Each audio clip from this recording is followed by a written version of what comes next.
Hello, everybody, and welcome to Catalyst of Change. I'm Alexia Cedo, and I am so excited to be here with a very special guest, Jenny, who is joining us today to share about her foundation and about so much more: mental health, youth, the next generation, the young people of our world, and how we can empower them more and make true change, as well as a very important story of how your foundation began. Yeah. So I want to welcome you and thank you so much for making the trip to be with us today. And we're in London. So Thank you very much for having me. Yeah. I'm really excited to have a conversation with you. Yes, me too. And, I'd love to start with, especially just giving anyone who's tuning in, listening, or watching for the first time, perhaps an introduction to your foundation and the movement that you've created. Okay. So in 2012, my middle daughter, Lucy, at the age of 22, took her own life. Now, we weren't aware that she was struggling with her mental health. We knew she had mood swings, and we knew that she had really low days and very, very high manic days. But we always assumed that that was her personality. We weren't really clued up so much on what mental health, like ill mental health is. But we knew something wasn't right. And on this particular day, Lucy, we kind of kept saying to her, just go to the GP, let's see if we can figure something out. So she went and she came back and said, oh, they just changed my contraceptive pill. There's nothing wrong with me. But we knew something wasn't right. And so 2 weeks later, she had a conversation with her boyfriend. They split up with each other. And the following day, she took her life. Now, it was a massive shock for us. You can imagine that someone's just thrown a grenade into your life and everything just feels like it's broken. There's no level footing that you can put down. Everything just feels like it's just like quicksand. And the pain of the loss was so immense. Couldn't even know how we'd get back. But anyway, we did a memorial for Lucy. And we raised £15,000 and we took that money to our GP and we kind of said, look, here's £15,000. Can we have like a counsellor or a psychiatric nurse to be at the surgery? And they said, we've already got one. And I was like, well, hang on. If you've already got one, why did you not refer my daughter? And they said she didn't present as someone that was struggling with their mental health. And I was like, well, what does mental health look like? And they couldn't give me an answer because mental health doesn't have a face. It doesn't have a colour. It doesn't have a gender. It doesn't have a social standing. You know, anybody, it's something that's within. You can't see it outwardly. And I came out of there like really angry. But at the same time, it was like an oh my God moment. Oh my God. How many other people go to their GP and don't get seen or heard or get validated for how they're feeling? And I just thought, that's really bad. So I went home, had a conversation with my family, told them what the GP had said. And in that moment, we all said, we've got to do something about this. We have to do something about this. And then a year, we had to kind of like figure out how we're going to do it. But literally a year to the day of Lucy's passing, we started the charity in her name, the Lucy Rayner Foundation. Wow. Yeah. Oh my goodness. So for you, I mean, first of all, to take something and so traumatic and turn it into something that serves the world, that serves others in that situation is so honorable. It's not even more than that. It wasn't something to be honourable. It's the fact that I didn't want another young person to struggle like that.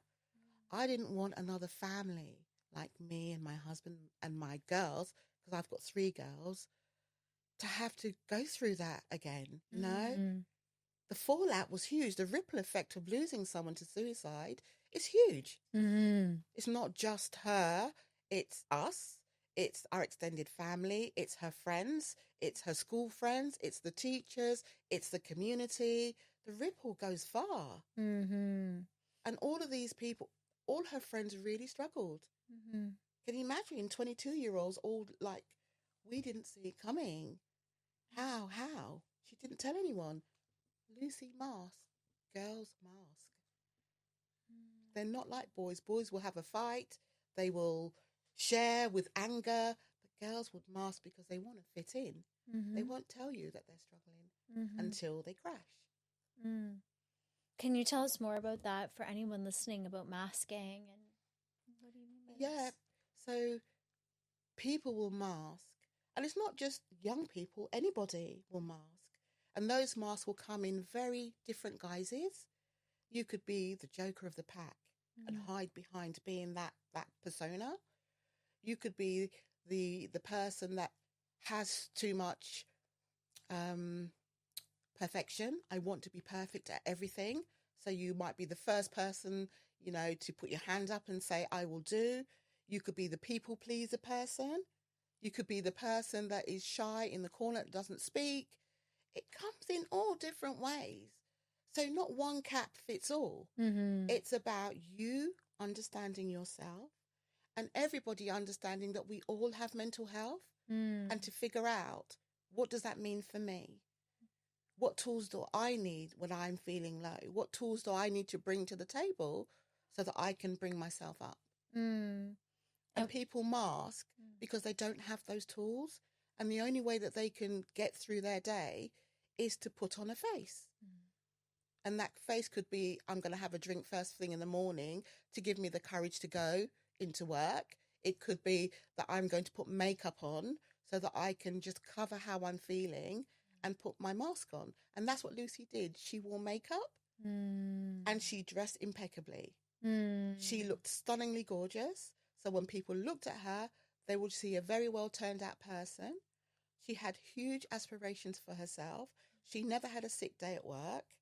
And she was the it person for the company that she worked for. Wow. She was on all their programs and their brochures.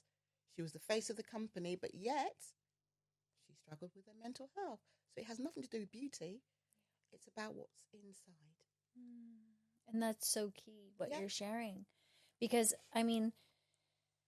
the whole point of not being able to physically see this, and yet so many of us, like you said, all of us have mental health. You do. It's like in some way, we all have these parts of us that we either struggle with or that we work through. We have thoughts, we have emotions, we have these feelings, and they can impact us in different degrees and ways. Absolutely.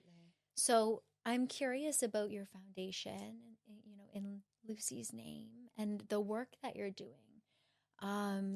to raise awareness about this and to bring about change. What is some of the mission or what it is that you're doing right now to bring that change?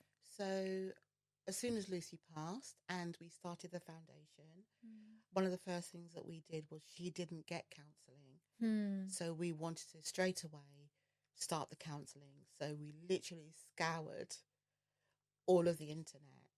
Well, first of all, the fact that you have this organization that you're making this difference with the counselors is so huge. Like having 50 without the waiting list means that you can serve. We can. And it's free. And it's free. Yeah. So we can go to any young person, age 14 to about 39 is our criteria for counselling. A lot of people ask us why that age group, because we feel that's when life happens. When you have exams, when you go to university, when you get into relationships, when you have children, relationships break down, you get made redundant, you change your job, become mums and dads, all of those changes that happen, the transitioning periods happen within that time. And we kind of feel like once you hit 40, you've either figured yourself out or you've got like a heavy mental health condition where you would either be medicated or you'll be under a doctor. But most people would have either figured themselves out by then. Wow, of all of the age brackets I have ever heard in my life, I have to say you just broke that down in such a clear and obvious way that resonates so deeply, you know?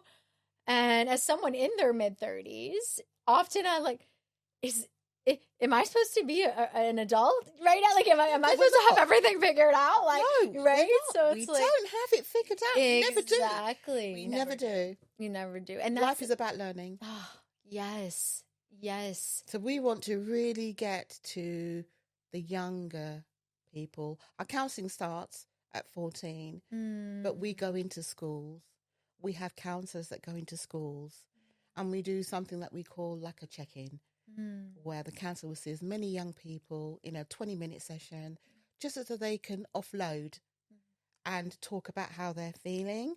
And when they do that, they can go into their classroom and they can be more focused and productive instead of having things sitting on them and them worrying about stuff. Yes. So they have an opportunity to offload and then be able to get on with their day.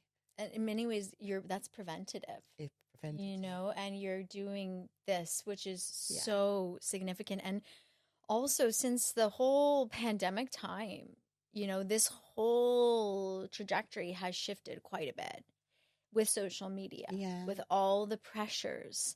So this is an epidemic. It is. I don't think we're talking about this as much as we need to, considering the statistics worldwide. Yeah.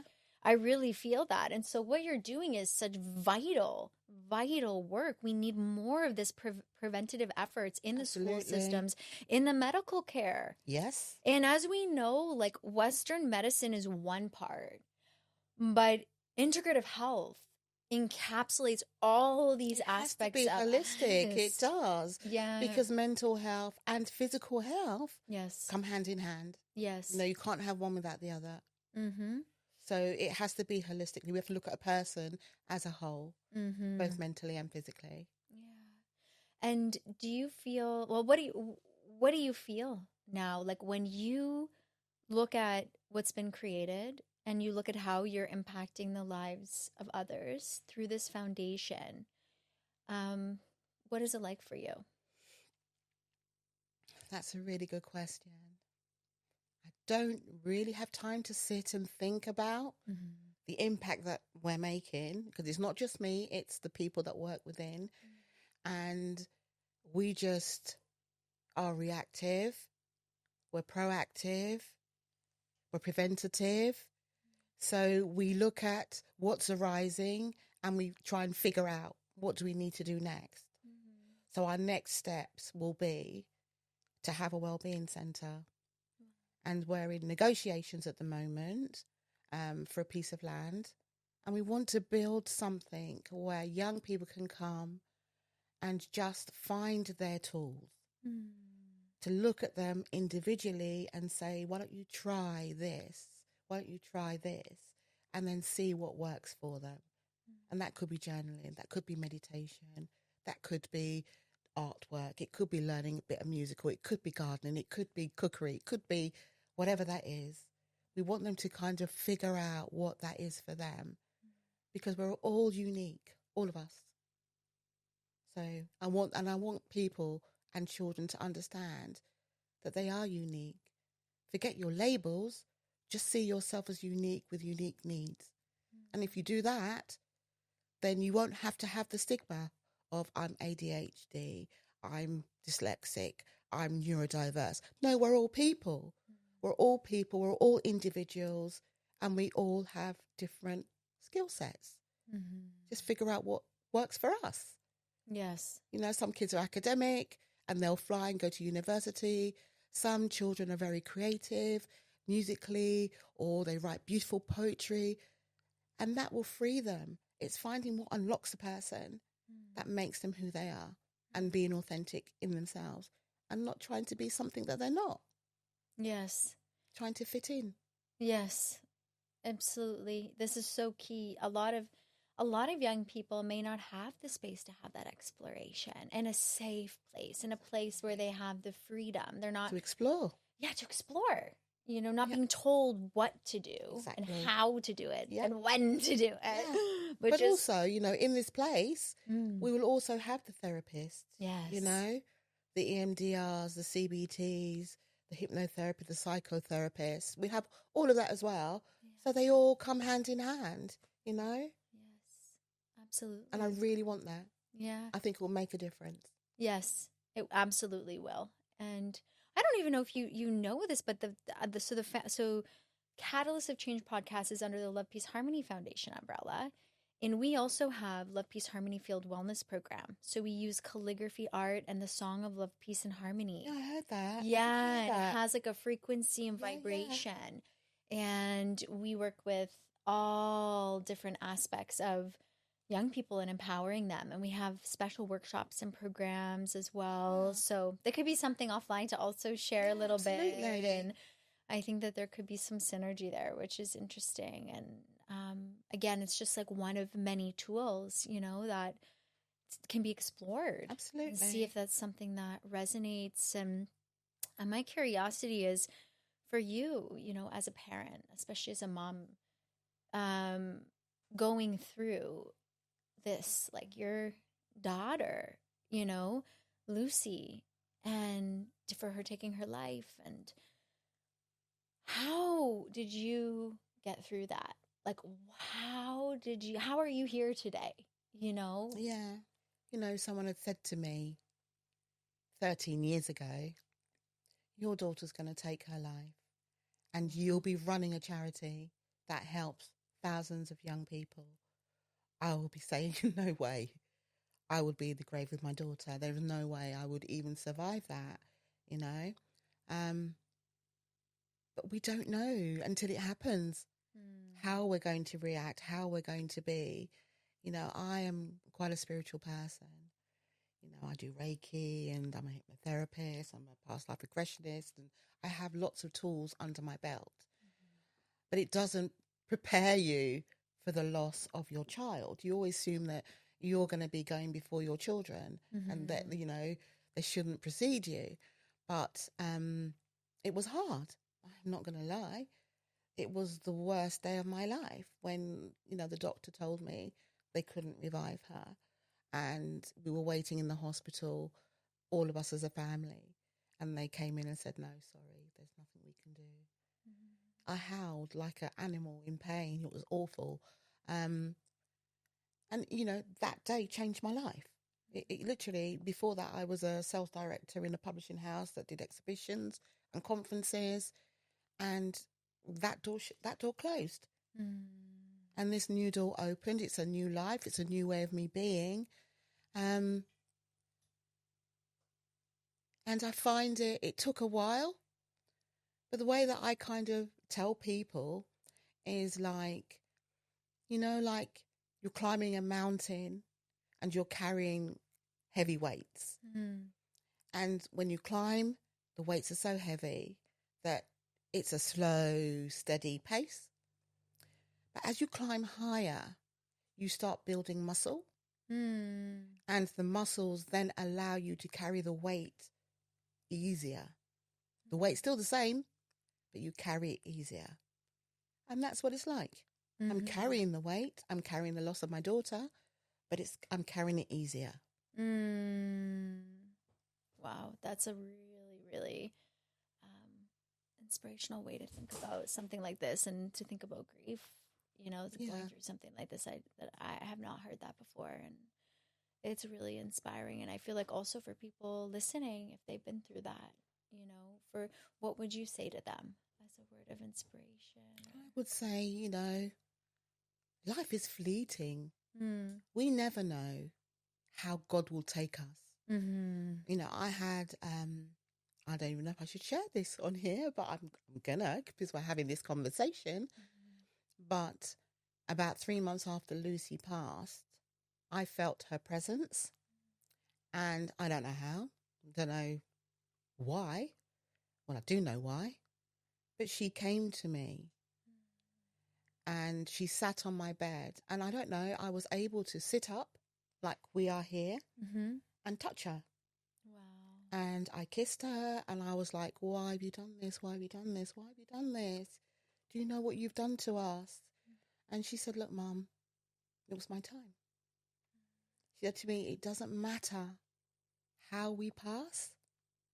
When we're ready to go back, it could be by suicide, it could by a car accident, it could by cancer. However, that method is, it's our time. And it was her time. So I said, I don't know about that. She said to me, but that's how it is. Choose to believe it or not. But we are all have a destination. We have certain things that we have to learn. Once we've learned them, it's our time to go. She said to me, I was only ever meant to be here for a short time. Wow. Yeah. And then after she had gone, I was laying back in my bed. I thought I was sitting up talking to her, but I obviously wasn't. I was laying in my bed, and I got up and I was like, what's just happened? I don't understand. And for the next 8 weeks, I was Googling it. I was asking everybody, has this ever happened to you? And, in the end, because it could have drove me mad trying to figure it out. In the end, I just thought, it's a gift. It's a gift to me that I had that conversation with Lucy. Yeah. And, I got to ask questions. Wow. So I don't now have any fear about what happens to us, because I know we transcend. And I know that no matter how we pass, we're whole when we're there. And so there's no fear about me dying or anyone dying around me, because I know at some stage we all ascend. Yeah. Wow. It was quite profound. It really, really messed my head for a bit. And I was, trying to figure out what that was, but it still stayed with me. And she said something to me as well. She said, Mum, if you raise your vibration and I lower mine, we could have conversations like this. And I said to her, but I don't know how to do that. I don't. She said, you do. You've just done it. And I was like, okay. She said, you'll figure it out. Yeah. It's amazing. Yeah. It's so profound and it's true. Yeah. Like you mentioned these, first of all, well, number one is a visceral lived experience that you're sharing with us, which is, like you said, a gift no one can take from you. No. Soul world, and actually use this for healing, for transformation and empowerment. So it's a beautiful example of being able to actually use those abilities that we have. Yeah. Yeah. I think we all have them. I just think we're not open enough to really connect to it. The world is quite fast paced, and our vibration is quite dense. And I think we just need to work on ourselves to raise that vibration, to be able to do that. And it'd be nice if the kids would learn that. Yes. To really sit with themselves. Absolutely. Yes. And this is a really powerful conversation. I have always had a dream of children having that type of awareness from a very young age. So they don't have all of those experiences that they need to unlive or unlearn, and they can just be empowered. Yeah. And you are creating that with this healing center you're going to open, with what you're creating with your foundation already, and how you're sharing the message and raising awareness. Yeah. And this is so huge, because this is creating like that whole new vision for our world. Yeah. Starting with this next generation. I had a dream about it. I did have a dream about it. I was shown like different rooms, what it would look like, different colours of what rooms should be and what the colours meant, have a catering kitchen where people can learn about food, how to feed the body in the right way, all sorts of things, you know. Yeah. And I'm excited for it. Yes. I am excited for it. Wow, it's beautiful. We're all excited with you. I want to come back when you open and check it out, do a follow-up interview, and it's huge, you know, because we talk about creating a world that's more loving, peaceful, and harmonious. Yeah. But really taking action, you know, and being an embodiment of taking pain and grief and being in those places of like the deepest darkness where it's like where's the light, to be able to then create the light, create that pathway. If you can't see the light at the end of the tunnel, you dig up, you figure it out. Yeah, you do. And one step at a time. You're doing that. You have been an example, and you are an example of that. And that is being a catalyst of change. And that's creating huge ripple effect. Huge. And this is something that we need really desperately on Mother Earth and humanity and around the world. And you have this beautiful presence in Surrey and also continuing to grow worldwide, you know, because more and more people need to hear this and need to know what's possible. Yeah. You know? I do agree. Yeah. I do agree. And I wanted to also just to sort of loop it back, but also share a message. And I'm also curious to see what your message would be, to kind of go back to Lucy's words and what she shared with you. And I wanted to also highlight that anyone, especially anyone who might be watching or listening, that could have suicidal ideations, that could be, especially a young person or any person who's ever been in that place, that even if there's something telling you that's your path, it's your time, there's always another way. Absolutely, it's a choice. What would your message be to that person? So my message would be that every outcome has an action, and we have choice. We have choice, and the choice should always be to live. Because it's all about learning, experiencing, and growing. And to be able to do that, you need to take an action. And sometimes life is hard. And sometimes life is about learning, making mistakes. And that's part of it. That's part of the human experience. And so I'm saying, even though you might feel that life is shutting down, take an action. Take an action to change an outcome. And that's all it takes. One action. The trajectory will change. Yes. And you shared step by step. Yeah. Just one action. One step. That's all it takes to change an outcome. Reach out to someone. Tell someone. Write something. You know? Get support. Get help. If Lucy had said something to one of us that she was thinking about taking her life, she could possibly still be here. Yeah. She could have taken that action. Yeah, it's important to talk about it. Yeah, share definitely. It with someone you trust. Yeah. Find someone. Yeah. And sometimes even just getting it out.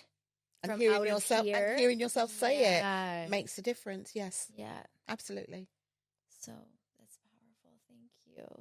And well, we have one final question we ask all our guests, and it is, if you could be a catalyst of change for one thing in the world right now, what would it be?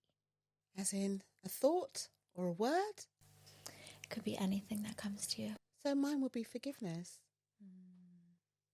I think we need to be more forgiving of people, of things.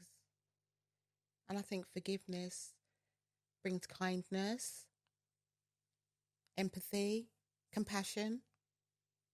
And I think if we just can forgive because we never know what people are going through. We never know, what their upbringing has been. So, if someone's being mean to you, I'm not saying turn that. I said just forgive them, because we don't know what their life has been like, what's making them be that person. I think it's important for us to have forgiveness, because, like I said, we don't know what others are going through in their life, what make them act the way that they act. And, as long as we're holding true to ourselves in being kind and compassionate to others, then I think forgiveness can go a long way. Absolutely. And self-forgiveness. Self-forgiveness. Absolutely. Yeah. Which I feel like is really important. Really important. Yeah. And you, I feel like, would have to have experienced that to be where you are today, to be carrying out this amazing mission and vision, and I honor you for that. Even though I know you're like, I don't need the appreciation. I just do. Yeah. Which is your humility and love, but I do want to express it. And I also wanted to bring and just take an opportunity to share, because you mentioned just before we started the beautiful way that you honored Lucy in the park and with the trees. So maybe to share that with everyone. Yeah. So when Lucy was really young, as a family, we're quite nature people. I love the woodlands and I like going for walks. It really fills me. And so we used to always go on little treks with the kids. And so when Lucy passed, and Lucy loved the colour red, she used to always wear red lipstick. And, when she put her makeup on, the red lips, it was a finishing article. And that's why our logo has red lips. Wow. So when she passed, and because she passed so publicly, she was found by a dog walker. Obviously, woodlands is her thing.